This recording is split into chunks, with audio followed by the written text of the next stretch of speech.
After last week's deadly floods in northwestern Europe, central China is the latest part of the world to feel the force of what has been described as a once-in-a-century rainfall. At least 25 people are reported to have died across Henan province, where the city of Zhengzhou was deluged by a year's worth of rain in a single day.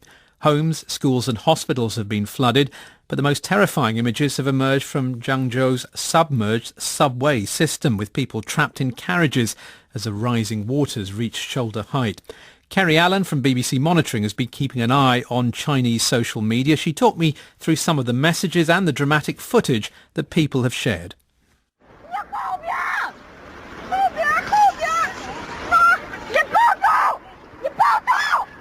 Well, we're seeing some striking images of people being swept downstream in floodwater. There's also video that's been circulating online.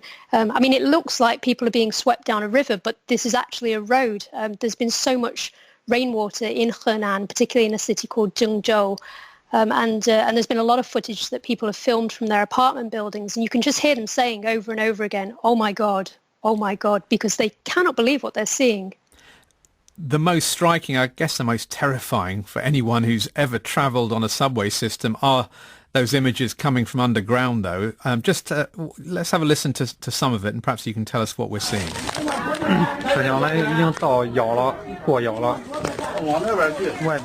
So there's this striking footage of people inside a subway train with water up to their chests or up to their shoulders. They're standing on the seats of the subway train, trying to avoid the water because it is so high. And bear in mind that people are still wearing a mask as a precaution against COVID-19. So there's this really claustrophobic feeling that people are trapped in this tiny little carriage with not a lot of space and no way of getting out. And the water is just so high. It's almost like something out of a horror film. There have, though, been some rescues, haven't they? Pretty dramatic. Let's have a listen to one of them. So just describe what we're seeing there. Yeah, so this is the rescue of a woman being pulled out of the subway. And again, you wouldn't know that it's a subway in normal times. It literally looks like she's falling down a waterfall, and there's a huge effort to try and pull her out. There's loads of people literally gathering together, pulling a rope to try and save her. So yeah, there's been footage like this today of people literally filming on their phones and watching these life or death situations take place. What have people been saying about how the authorities have handled this? Well, there has been a lot of anger about this. I think in general, just the anger of that it was unexpected, that suddenly this situation just escalated so much. Before yesterday, there wasn't really much about, there wasn't much warning about flooding or anything. But at the same time, the authorities really try to counter this with what's known as positive energy. So this is a concept under Xi Jinping, that you spread positive news online, so you focus on the positives. So there's lots of footage of the authorities working hard, set to dramatic music, and this is really emphasized to show that people are doing the most they can. Lots of community footage as well of people pulling together and helping out, rather than highlight the frustrations of people that this is happening. Even some patriotic songs being played in the subway. There's been this footage of a school of students, an orchestra, who have been trapped. So they've suddenly struck up song, they've got their instruments out, and they've decided to play for local people. And what about potential dangers? There's a risk of a dam collapsing, I understand. Yes, the Yihetan Dam. This is a major incident. It's already 20 metres higher than it should be, the water levels.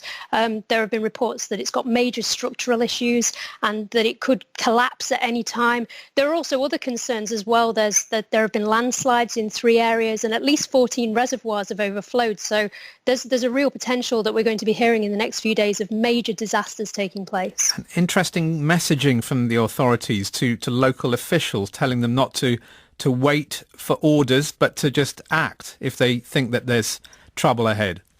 Yes, this has almost been a learning point from COVID-19 that, there have been criticisms of the local Wuhan authorities back at the beginning of the pandemic, that they didn't act fast enough. They were waiting on a response, an official response from on high. So the message is very much being sent that the local authorities need to act. They don't need to be waiting on instructions from anybody higher up. They need to act now and make sure that this is handled as soon as possible and that any potential further disasters can be handled as quickly as possible. Kerry Allen from BBC Monitoring. Well, the floods have affected mobile phone connections to Henan province, but we did manage to get through to Junaid Wahid, who's an international student at Zhangzhou University. The rain started day before yesterday night and it lasted around 24 hours. There is a lot of flood and waters here. But right now, it's all scattered and the water is disappeared from roads. But in the downtown, it's still going on. The rescue operation is going on. What do you know of what's happening downtown? What have you been able to find out? I have not seen by directly because we have ordered to all the way stay inside the campus. We have seen in the videos and photos by our friends, they are rescuing the people through different type of things like boats and other type of things. So this is what we have known right now. You said the rainfall was very hard. Were you expecting it? Yeah, well, the predictions were there, but mostly the flooding, it's not in the our side area, but in the downtown, it's a lot of rains and a lot of water. Right now, it is rain have been stopped in the Zhangzhou city, and it is predicted to be start in the late night today or maybe tomorrow. But right now, it has been stopped, so they are cleaning the roads and disappearing the waters. So right now, the life is coming back to normal, very slowly. So they are doing the things as much as they can. Are people worried about going out, given that there's likely to be more rain? People, they have seen the weather prediction there, and also from the authorities, they are saying that maybe in the next 2 days or 1 day, there have been rain coming. So people have been rushed to different stores and waters inside our campus and surrounding the campus. All the stores have a lot of storage facilities, so there is no shortage of things like water and vegetables and fruit. So people are storing the things very easily. So there is no panic about buying the things. Junaid Wahid is an international student at Zhangzhou University. While at a news briefing in Beijing, the Chinese Foreign Ministry spokesman Zhao Lijian said a major operation was underway to help those affected by the flooding. In accordance with the important instructions given by President Xi Jinping, the Henan provincial government quickly organised flood control and disaster relief and mobilised troops. Companies and people on the internet have donated goods and cash to the people in Henan province. In the face of disaster, people care for each other. We believe that people in Henan province can overcome the disaster and recover. So why has so much rain been falling on this part of China? We're joined now by Isabel Hilton, the founder of China Dialogue, an organisation that looks at the country's environmental challenges. Isabel, what's the answer to the question then?